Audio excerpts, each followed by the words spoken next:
let's talk about money. We all want to feel like we're in control, right? But most of the advice out there is, well, it's complicated, it's kind of judgmental, and honestly, it's just a ton of work. Today, we're going to cut through all that noise. We're going to build the foundation for what's called a rich life with a super simple, guilt-free two-step plan. Let's get into it. I mean, just pause and think about that for a second. What if your finances just worked without you stressing about every little thing? No more feeling guilty when you buy something you really love? What if the whole system could just run on autopilot, building your wealth while you sleep? It sounds like a dream, right? Well, it's actually not. So this whole system comes directly from Ramit Sethi's legendary book, I Will Teach You to Be Rich. And let me tell you, this is not about penny pinching. It's not about feeling bad for buying a coffee. It's a practical, powerful program for designing the life you actually want to live. So let's jump into the first two foundational wins that make it all possible. First things first, we've got to redefine what it even means to be rich. Because if you're picturing a giant vault of gold coins that you never ever touch, you're thinking about it all wrong. This isn't about restriction. It's about figuring out your personal version of freedom. And this quote from the book, man, it just nails the entire philosophy. It's not about feeling ashamed or making a million excuses. It's just a clear, straightforward plan that actually gets results. It frees you up to focus on the things that work instead of all the stuff that just makes you feel bad. And here it is, the core idea in a nutshell. A rich life is all about you. It's about figuring out what you truly love. Maybe it's travel, maybe it's high-end gadgets, maybe it's going to amazing restaurants, and then spending extravagantly on that stuff, completely guilt-free. And to make that happen, you cut costs mercilessly on all the things you just don't care about. It's a conscious choice. Okay, on to our first big win. We're tackling a topic that kind of freaks a lot of people out, credit cards. But here's the reframe. Instead of seeing them as a debt trap, we're going to start seeing them as one of the most powerful tools you have for building wealth. Seriously. The secret is to understand how their system works so you can actually use it to your advantage. A great credit score isn't just a nice number to have. It saves you real money. We're talking tens of thousands of dollars over your lifetime on things like a mortgage or a car loan, all because you get better interest rates. It's all about playing their game, but playing it way, way better. So let's get this straight. What's the difference here? Think of your credit report as the full story, the detailed book of everything you've ever done with credit. Your credit score, that little 3-digit number, that's just the headline. It's a quick summary of that whole story, and it's the first thing lenders look at. You want it to be a good one. So how do you get a great score? It's simpler than you think. You just follow these 6 rules. 1. Pay your bills on time, every time. The easiest way is to set up automatic payments and just forget about it.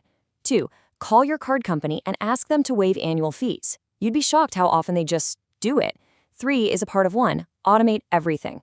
4. Keep old cards active. Just use them for a tiny purchase once in a while. 5. Ask for credit limit increases. This lowers what's called your credit utilization ratio, which makes you look really good to lenders.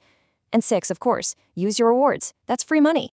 Now, here is a massive, and I mean massive, mistake that so many people make. You finally pay off a card and you feel this urge to just close the account. Do not do it. I know it feels like the responsible thing to do, but it can actually hurt your score. Why? Because a big chunk of your score depends on the average age of your accounts. Closing an old one makes your credit history look younger, which is bad. It also lowers your total available credit, which is also bad. Just keep it open. All right, win number 1 is in the bag. Now for win number 2, beating the banks. The goal here is really simple. Stop paying banks fees and letting them pay you basically nothing for the privilege of holding your cash. I mean, think about their business model. They take your money from your savings account, lend it out to someone else for a 25% credit card rate, and then they turn around and pay you a tiny, tiny fraction of that profit. Oh, and on top of that, they make a fortune from fees, overdraft fees, monthly maintenance fees, you name it. This right here, this is what a typical big traditional bank will pay you in interest. Half of 1%. That is what they think your money is worth to them. It's almost nothing.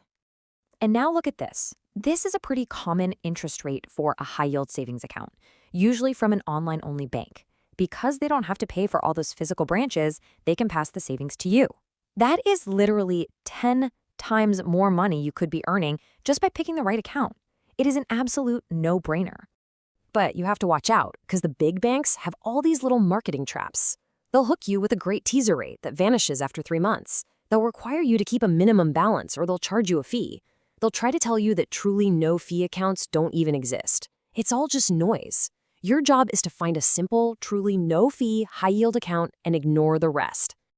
Okay, so you've mastered your credit cards. You've opened the right bank accounts. You've already got 2 huge wins under your belt. The final piece of this whole foundation is connecting them and putting the entire system on autopilot.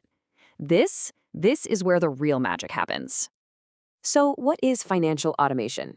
It's a system that you design once, where your money just knows where to go.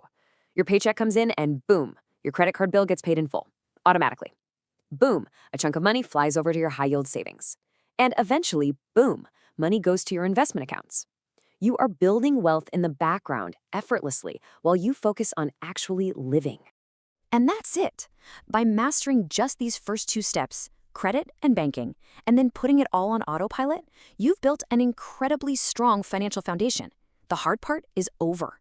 And that frees up your time, your money, and your mental energy to focus on the big picture. So the only real question left is, what are you going to do with it? What does your rich life look like?